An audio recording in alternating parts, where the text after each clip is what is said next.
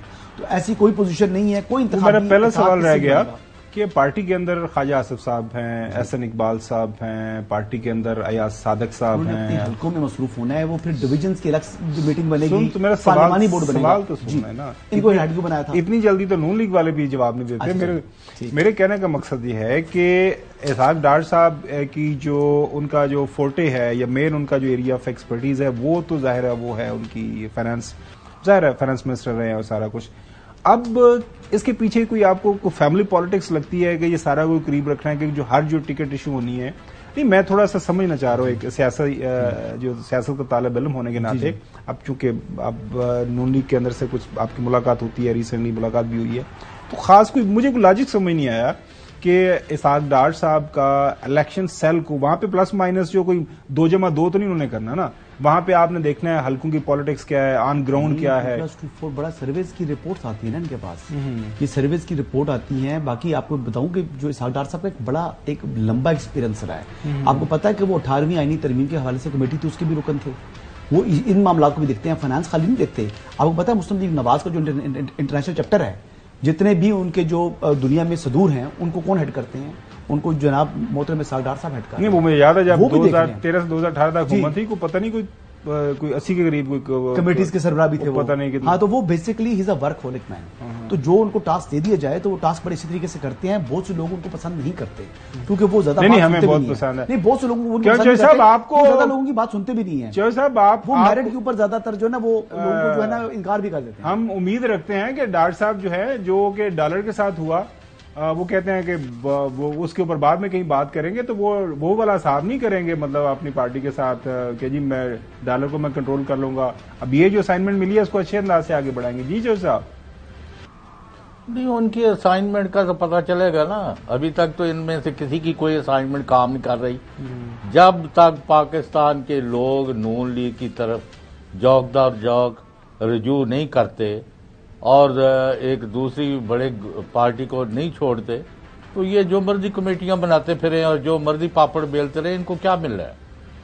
وہ نے کہا جی اپنی فلانے جگہ جب بڑی عزت ہے, تو بھائی وہ اس علاقے کی عزت کہاں گئی؟ اگر اس کی عزت نہیں ہے تو آپ کی عزت کیا ہوگی؟ بات میں نے ذرا ملفوف طریقے سے اچھی بات ہے, سمجھ آ رہی ہے. جی اچھا جی صاحب, جی آپ کی کافی لوگوں کے ساتھ گپ شپ ہے آئی پی پی کے اندر، ظاہر ہے وہاں پہ آپ کے قبیلے کے کافی لوگ وہاں پہ موجود ہیں، تو میں آپ سے یہ جاننا چاہتا ہوں کہ اب وہ جلسے ولسے تو ان کے شروع ہو گئے ہیں اور تھوڑا بہت کراؤڈ بھی وہ اکٹھا کر رہے ہیں، وہ کراؤڈ شوٹ بھی اکٹھا کر رہے ہیں، اور وہاں پہ وہ ایک اچھی انہوں نے پروپوزل بھی دی کہ جب ہماری حکومت بنے گی تو ہم جو ہے منیمم تنخواہ ہے وہ 50,000 روپے تک لے کے چلے جائیں گے.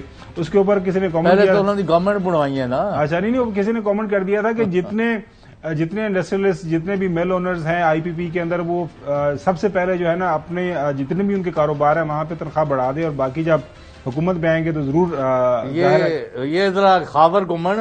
جی چو صاحب، ایک وقت تھا کہ 77 کے بعد نا، اور تحریک استقلال کا ایک خورشید قصوری اور دوسرے لوگوں کا ایک ڈیلیگیشن، لیٹ حنیف رامے جو سابق وزیر اعلیٰ پنجاب ہے، فوت ہو گئے، میں ابھی تو اللہ مغفرت کرے، ان کے اور دوسرے ساتھیوں کے پاس گئے کہ بھئی آپ جو ہے نا اس طرح کریں تحریک استقلال میں شامل ہو جائیں.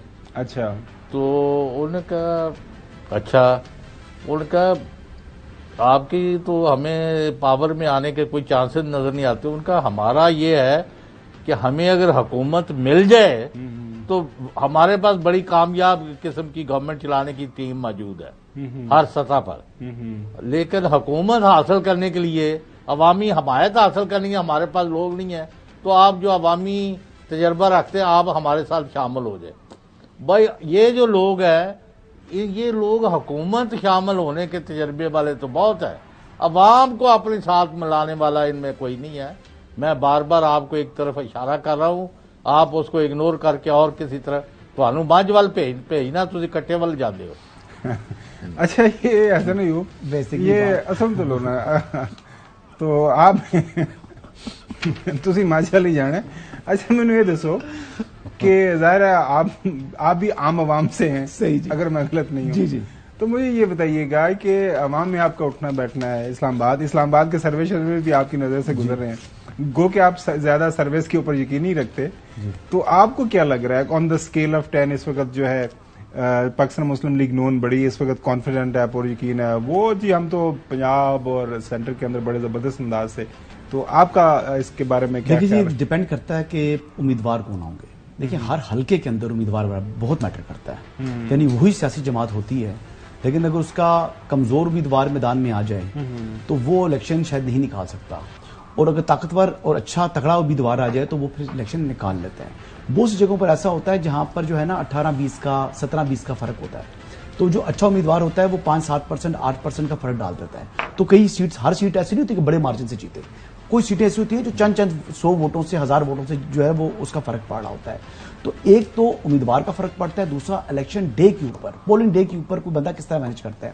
لیکن خبر آپ کو دے دیتا ہوں، خبر یہ ہے کہ تقریباً مسلم لیگ نواز نے پنجاب کے اندر، میں پنجاب کی بات سینٹرل پنجاب کی نہیں پورے پنجاب کی بات کر رہا ہوں، پورے پنجاب کے اندر جو کہ تقریباً 75% اپنے امیدوار جو ہیں وہ انہوں نے سوچ لی ہے، ان کا ورکنگ ہوئی بھی ہے. ان میں سے جو باقی 75% جو ہیں جن کے اوپر یہ تقریباً یہ پارلیمانی بورڈ بنے گا، تمام رسمی کاروائیاں ہونی ہیں. جو بار بار پوچھ رہے ہیں اسحاق ڈار صاحب کیا کریں گے، وہ الیکشن سیل کے ہیڈ بن رہے ہیں، ان میں ان کا کام الیکشن کا ٹکٹ دینے کا معاملہ نہیں ہے.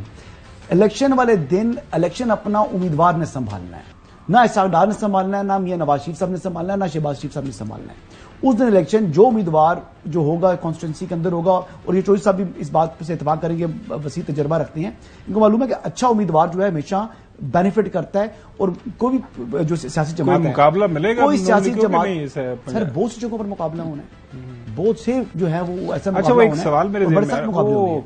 کیونکہ اور دیکھیں نون لیگ نے ہارنا بھی ہے. اچھا سنو ایک اور دوسری سٹوری ہے نون لیگ کے حوالے سے، وہ چودھری نثار اور خاقان عباسی صاحب کو کیا دیکھ رہے ہیں؟ وہ خبریں چل رہی ہیں کہ شاید کوئی ان کے ساتھ رابطہ کرنے کی کوشش کی جا رہی ہے. لیکن میں ایک بات آؤٹ کرنے لگا ہوں، میں نے سوال کیا تھا فارمر پرائم منسٹر محمد نواز شریف صاحب سے، یہ اس والی ملاقات میں جو جنوری میں 2023 میں ملا تھا ان کو، تو میں نے ان سے سوال بڑا ڈفرینٹ کیا چودھری نثار صاحب سے متعلق. میں نے کہا جی کیا چودھری نثار علی خان صاحب کی مسلم لیگ نون میں واپسی کے جو راستہ ہے وہ ہمیشہ کے لیے بند ہو گیا ہے؟ میاں صاحب نے نا تھوڑا سا پاز لیا، کافی لمبا پاز لیا، بلکہ میں سمجھا کہ شاید اب یہ بات کا جواب نہیں دینا چاہ رہے، مکمل خاموش ہو گئے ہیں. تو پھر میری طرف دیکھ کر انہوں نے کہا کہ اس سوال کا جواب میں اس وقت نہیں دے سکتا. تو وہ انہوں نے جواب نہیں دیا. یعنی اس کا مطلب یہ ہے نہیں انہوں نے کہا جی کہ میں نے کہا راستہ ہمیشہ کے لیے بند ہو گیا ہے.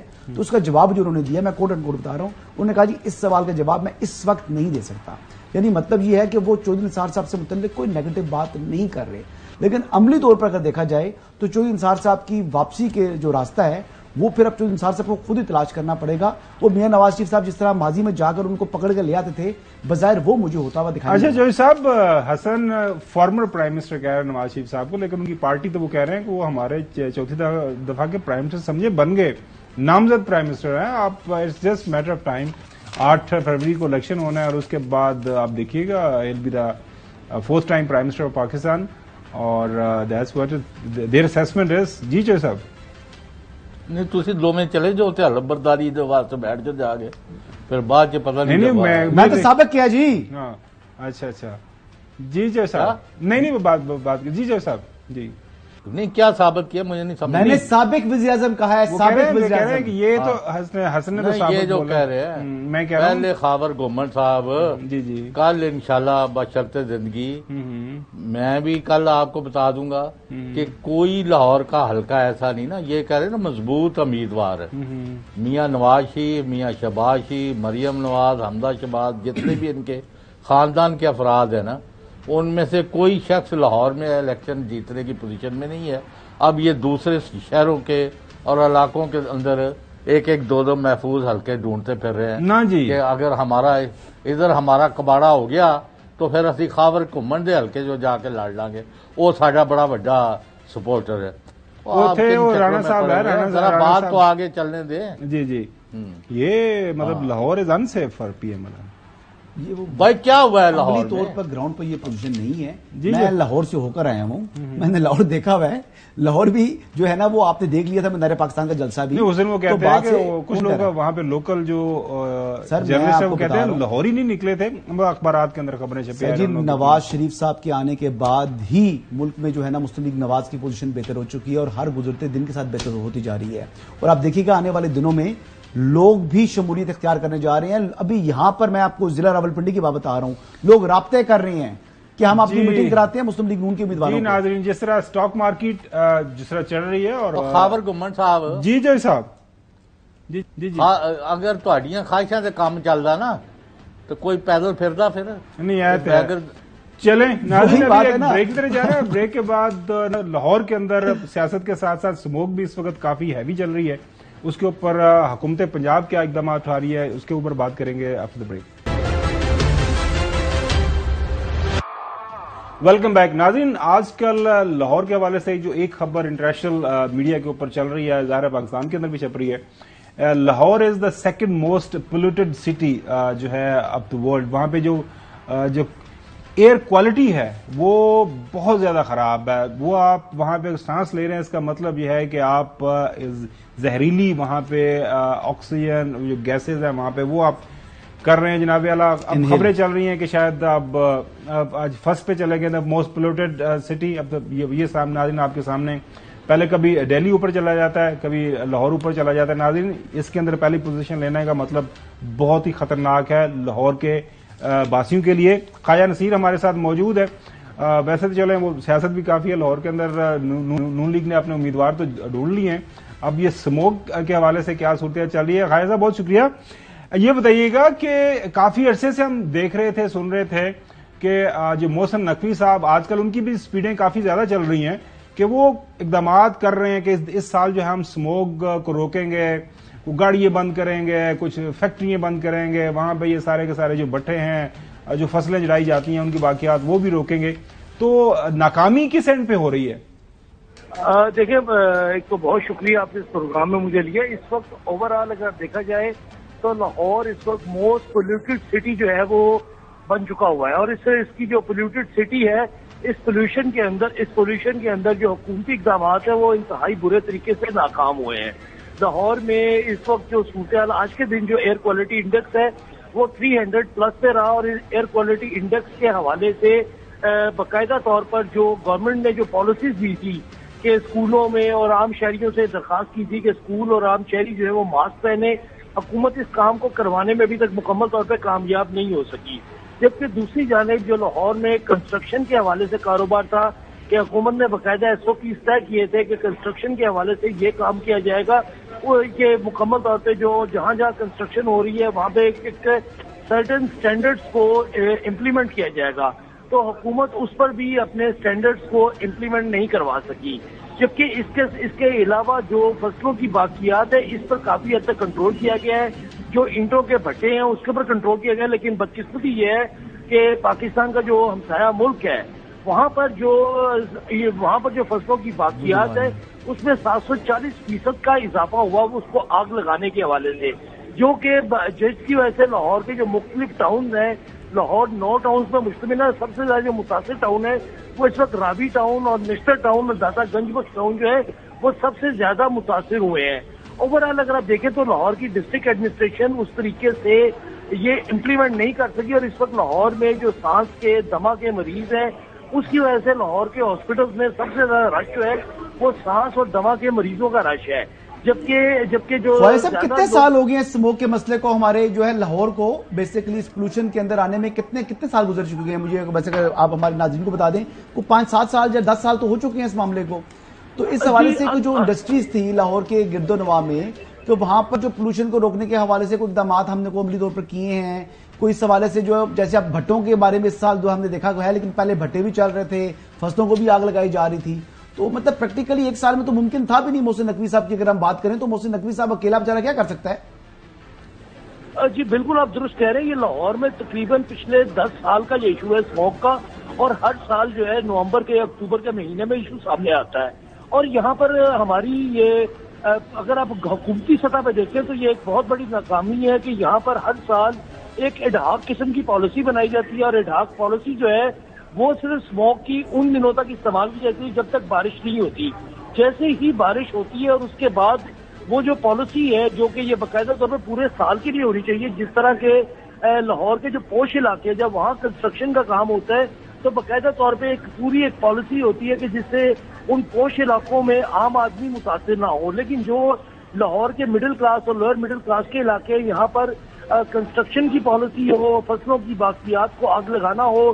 لاہور میں بھٹوں کا کاروبار ہو، یہاں پر صرف جس عرصے کے دوران یہاں پر یہ اسموک آتی ہے جو کہ عمومی طور پہ اکتوبر کے آخری ہفتے سے شروع ہوتی ہے اور دسمبر کے مڈ تک جاتی ہے، تو ان سے 1.5 سے 2 ماہ کا عرصہ جو ہے یہاں پر ایک باقاعدہ چلے حارث صاحب بہت شکریہ، ناظرین اتنا ہی، کل آپ سے دوبارہ ملاقات ہوگی، اللہ حافظ۔